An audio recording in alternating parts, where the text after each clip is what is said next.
마태복음 13장 53절에서 17절까지는 마태복음의 제4부에 해당합니다. 이 가운데 오늘 우리가 읽은 마태복음 15장은 크게 세 문단으로 나눌 수가 있습니다.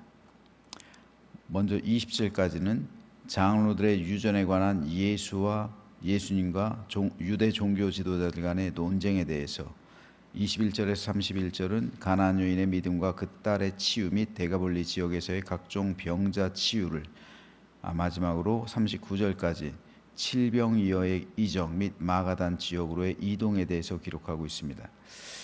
오늘 이 가운데서 첫 번째 문단, 장로들의 유전에 관한 예수님과 유대 종교 지도자들의 논쟁에 대해서 살펴보겠습니다.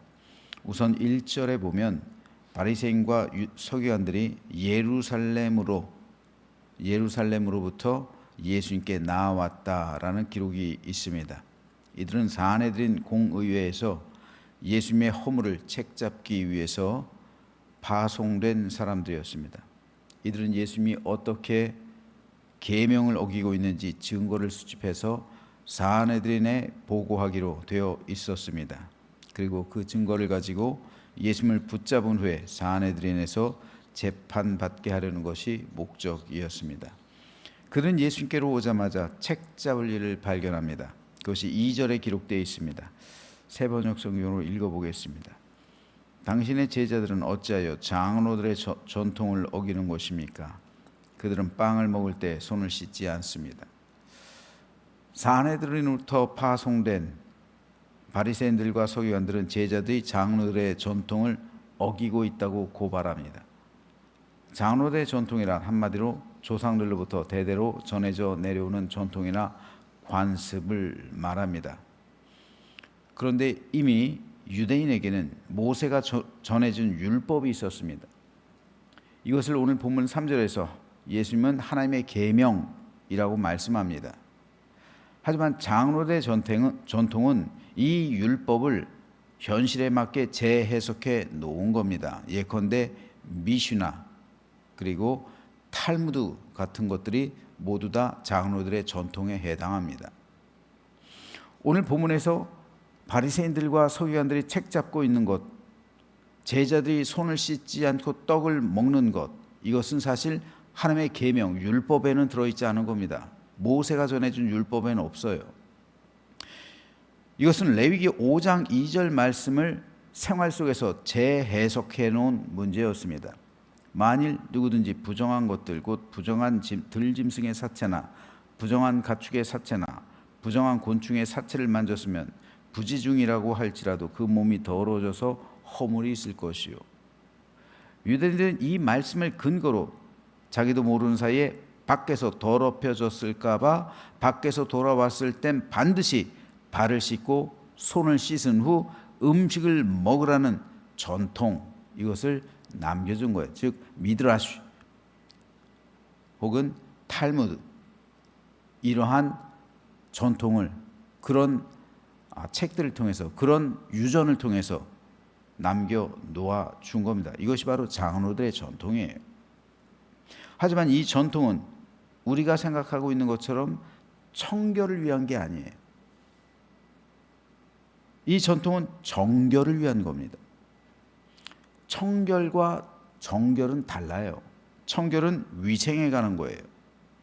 예수님은 이 위생에 가는 것으로 말씀하시는 거예요. 그런데 장로의 전통은 이것을 정결을 위한 것으로 만들었어요. 정결은 종교법에 관한 거예요.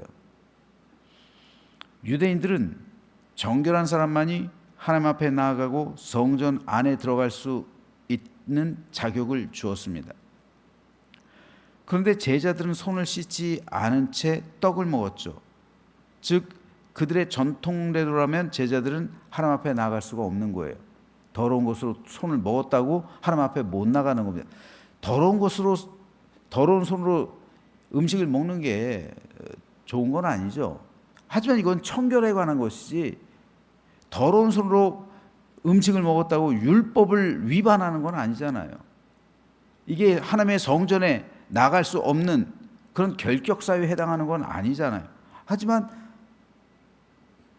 장로대 전통에 의하면 그는 하나님의 성전에 나아갈 수가 없는 거예요. 자격을 상실한 겁니다. 그래서 주님은 이들에게 그들이 전혀 생각하지 못하던 문제로 반격을 가하셨습니다. 그래서 그들이 얼마나 잘못됐고 그들이 그토록 신봉하던 장로대 전통이 얼마나 모순되어 있는지를 밝히셨던 거예요. 주님께서 그 증거로서 제시하신 것은 다름 아닌 하나님의 계명 자체였습니다.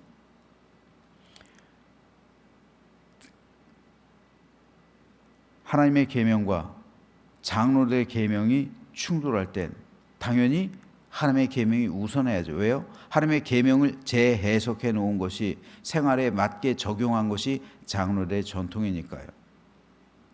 하지만 바리새인들과 서기관들은 오히려 장로들의 전통을 더 중요하게 생각했어요. 이 둘이 부딪힐 때 하나님의 순수한 계명 그리고 장로들의 전통이 부딪힐 땐 당연히 원본이 되는 원류가 되는 근본이 되는 하나님의 계명을 지키는 게 당연한 거죠. 하지만 바리새인들과 서기관들은 장로들의 전통을 선택했어요. 그걸 지켰어요. 예수님은 그 증거를 제시하고 있는데 그것이 바로 하나님의 계명 중에서도 핵심이라 할 수 있는 십계명입니다.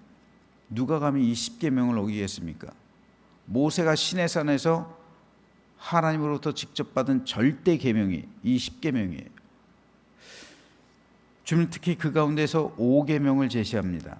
그러나 너희는 말하기를 누구든지 아버지나 어머니에게 내게서 받으실 것이 하나님께 드리는 예물이 되었습니다 하고 말만 하면 그 사람은 제 부모를 공경하지 않아도 된다고 한다. 이렇게 너희는 너희의 전통 때문에 하나님의 말씀을 폐한다. 주님은 너희는 절대 부모님에게 내게서 받으실 것이 하나님께 드리는 예물이 되었습니다 라고 말하지도 말고 그렇게 가르치지도 말라라고 말씀합니다. 여기서 내게서 받으실 것이란 애초엔 부모님을 위해 마련해 놓은 건데 그것을 하나님께 드리기로 맹세했다는 거예요. 따라서 여기엔 두 가지 법이 상충하는 거예요. 충돌합니다. 하나는 부모님을 네 부모를 공경하라 라는 십계명의 제5계명이고요. 다른 하나는 하나님을 섬기는 법이에요.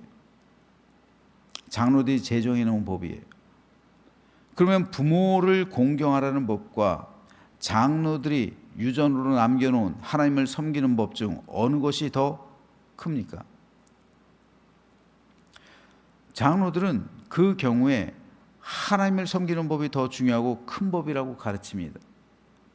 따라서 부모님께 드리기로 한 것이라 할지라도 하나님께 드리기로 했으면 부모님께 그것을 드리지 않아도 죄가 되지 않는다 가르친 거예요. 유대인들은 이 가르침을 악용한 겁니다. 예수님께서 책망하시는 것이 바로 이거예요. 왜 너희는 장로들의 전통으로 네 부모를 공경하라는 법을 무너뜨리고 완전히 그 계명을 삭제하고 있느냐는 거예요. 이 가르침 완전 잘못된 가르침이라는 겁니다. 하나님의 것은 하나님께, 부모님의 것은 부모님께 드리라는 거예요. 부모님께 드릴 것을 하나님께 드리기로 맹세했습니다라고 해서 부모님께 드리지 않아도 죄가 되지 않는다면 부모님은 여전히 어려움 가운데 살아가고 있는데 그렇게 드려진 재물을 하나님께서 기뻐 받으시겠냐는 겁니다. 그렇지 않다는 거예요. 고르반이란 하나님께 드리기로 맹세하는 건데 왜 그 몫을 부모님께 드릴 몫으로 하나님께 드리자는 거예요. 결국은 아까워서 내 재산 축나는 게 아까우니까 부모님께 드릴 용돈 어머니 이걸 드리기로 했어요 하나님께. 왜 그러냐는 거예요. 너의 재산을 축내야지 왜 부모님께 드릴 것을 하나님께 드리기로 그걸 하나님께 헌금하기로 했어요. 왜 그러냐는 겁니다. 왜 십계명을 폐하냐는 거예요. 내 부모를 공경하라는 그 십계명을 왜 이 장로들의 유전으로 폐하냐는 겁니다. 예수님의 말씀에 의하면 오늘 우리 가운데서도 부모를 공경하지 않을 수 있는 겁니다. 지금 우리 사회가 고령화되고 있습니다. 고령화 사회가 되다 보니 노인의 복지 문제가 아주 큰 사회적인 이슈로 다가오고 있습니다. 젊었을 땐 자식들을 위해서 헌신을 다해 키웠고 자식들에게 모든 재산을 나눠 주었습니다. 하지만 그 후 자식들이 나 몰라라 하고 부모는 갈 곳 없이 자식들 눈치 보고 구박받고 서름받는 것이 오늘 우리 세대 자화상입니다. 부모 공경은 여유가 있어서 하는 게 아니에요. 우리 부모님은 여유가 있어서 우리를 키웠습니까? 여유가 없어도 최우선으로 자식을 키우셨다면 자식된 도리로서 어렵더라도 갚아 나가는 것이 바로 성경이 말씀하고 있는 부모 공경입니다. 저는 왜 하나님께서 내 부모를 공경하라 라는 이 법을 굳이 십계명에 넣으셨을까 생각해 봅니다. 십계명 가운데서도 사람과 사람 사이에 있는 최고의 법, 근본적인 법이 제5계명이에요. 4계명까지는 하나님과에 관한 법이잖아요. 5계명부터 10계명은 사람과 사람과의 법이고요. 근데 그 사람과 사람과의 법 중에서 제일 첫 번째 있는 법이 내 부모를 공경하라. 그래서 이것이 약속 있는 첫 계명이라고 하는 거잖아요. 부모는 자식에게 주기만 해요. 주는 것으로도 만족하고 행복한 것이 부모 마음이에요. 부모는 자식에게 용돈을 줄 수 있어 기쁜 거예요.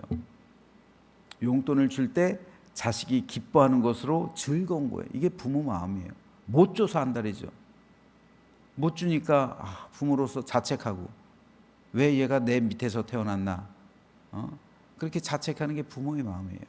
근데 자식들은 그렇습니까? 자식들은 부모님께 용돈을 드리는 것으로 기뻐합니까? 그것을 받고 부모님이 즐거워하는 것으로 기뻐합니까? 그러지 않아요. 이게 자식의 마음하고 부모의 마음이 다른 거예요. 자식에게 받지 못한다고 할지라도 그 자식이 남들에게 욕먹을까 봐 감싸주는 게 부모의 마음이에요.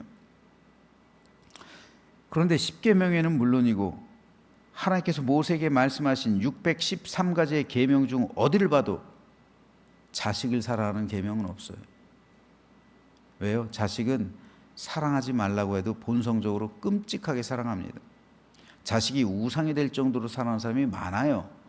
너무 지나친 사람이 많아요. 하지만 부모를 공경하는 사람은 적어요. 오죽하면 우리 옛 속담에도 효자는 하늘이 낸다 라는 말이 있을까요?